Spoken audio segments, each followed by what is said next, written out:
Hi everyone, my name is Jenny and I am a therapist like many of you. I also am trained and certified to help with tax preparation, and I have a company called Whole Human Financial that is made specifically to support fellow therapists with all things financial, from bookkeeping to tax prep, and also just coaching, giving you a space to really look at what matters to you in your whole life, and not just business but also personal, not just financial, but really what the point of making the money is for you. So I really look at it holistically, and what we're going to talk about today is really just giving you a broad overview of taxes. So whether you are planning to do the taxes yourself or you have a professional that you're working with, my goal today is for you to just feel a little more confident that you have the general sense of what all goes into the process of preparing taxes, so that you can more confidently do that yourself, or know that whoever it is that you hired to do this for you has got you covered and is taking care of everything that is needed. So the basic steps for tax preparation are going to be, of course, we will get forms sent to us, usually sometime in January for the year prior. And some of those forms may include things like W-2s. If you were an employee and you worked for somebody else, they should give you a W-2. And then if you were a contractor and you worked on something that somebody didn't take taxes out on your behalf, and you were not actually an employee, but they did pay you $600 or more, then you should get a 1099. And there's actually a lot of different 1099s out there. There's 1099 NEC, 1099 MISC. Those are the most common that you're going to get from places like, say, Headway, Sondermind, Alma, that kind of thing. They'll send those to you. And then also, probably more on the personal side of things, you might get 1099 G, 1099 Div, 1099 Int, and those are going to be, and 1099B is another one. Those might be for investments that you have or different kinds of sources of income. So you're going to collect all of those forms, and then some of them are going to be used to help you with filling out some of these other things that I've got listed. Most of them are schedules. So the step one that I suggest is to start by filling out your Schedule C. And this is going to be the place that you go if you are a sole proprietor. If you have registered with the Secretary of State and formed a PLLC or an LLC, but you haven't expressly elected to be taxed as an S-Corp or some other kind of entity, then you would be considered a sole proprietor.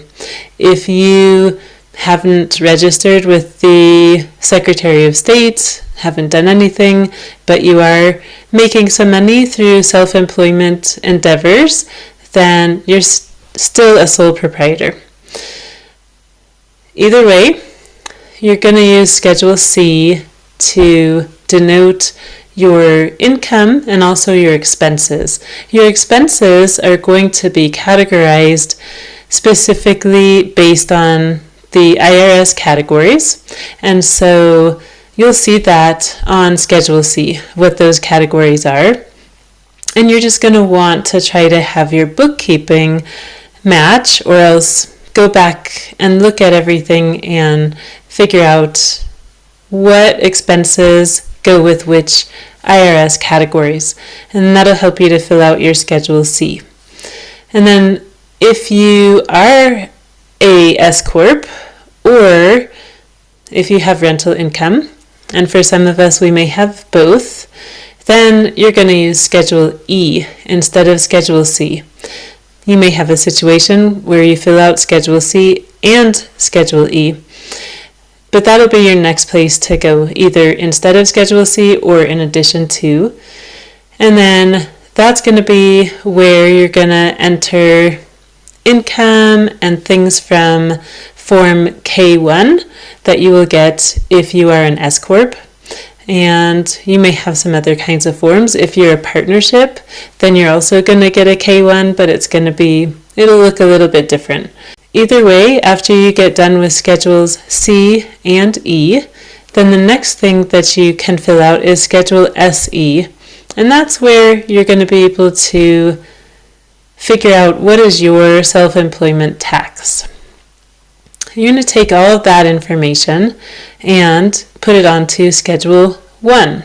So Schedule 1 is going to be where you put information on additional income that is from your sole proprietorship or partnership or S Corp, for example, and then also rental income. And you'll get all that on there. There's also a page in Schedule 1 where you can put adjustments to that income. So those would be ways to take some money off of your income and not have to pay taxes on it. Then there's just a few more forms and schedules for you to be aware of. There's Form 8995. And this is going to be where you can calculate your qualified business income deduction. So this is something that came out with the newer tax laws from 2017. And it allows us to take up to 20% of a deduction from our business income. So there's a few kind of ins and outs to that, and it can get a little bit complicated, which I won't get into all the details here, but just for you to know that to figure out your qualified business income deduction, you can use that form. Schedule 2 may not apply to very many of us, but it may. So that's where you can put information on other kinds of taxes that you might have to be calculating and filing. Schedule 3 is going to be where you can look at a whole bunch of other kinds of credits besides the typical ones that are going to be listed on the main form, which is Form 1040. So you may or may not need to look at Schedules 2 or 3. And then Schedule A is going to be for itemizing your deductions. If you are looking at how you do your taxes as either sole proprietor or an S Corp, either way, both of those are considered pass-through entities, which means you're not going to do anything just on the business side for your taxes. When you file your taxes, you're going to take all that business information and actually combine it with your personal information to have everything on one Form 1040. And so Schedule A is going to be where you're looking at all your personal stuff as well as the business stuff. Same with Schedules 2 and 3. And potentially Schedule 1. If you have, for example, a hobby that you make a little bit of extra income at, then you would need to put that on Schedule 1. Or if you have some gambling winnings, jury duty, payment that you received, all kinds of different things that can go in there. So it is kind of a mix of the personal and the business here. Although Schedule C and Schedule E would probably tend to be more heavily your business information. But it all ends up going on to Schedule 1, which then goes to Form 1040. And that's the main one that we need to send to the IRS, along with these other schedules that are kind of attachments to it. So you're going to have an option to either take the itemized deductions or the standard deduction, and you can fill out Schedule A to see if that would give you more of a tax break. then the standard deduction, and then decide from there.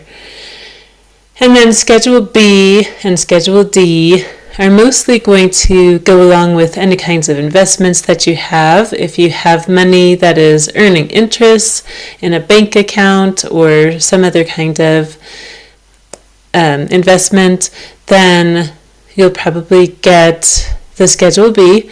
And then if you realized some capital gains or losses, if you sold some property or if you sold some investments or all kinds of different things that might go into that, then Schedule D is where you're going to report that.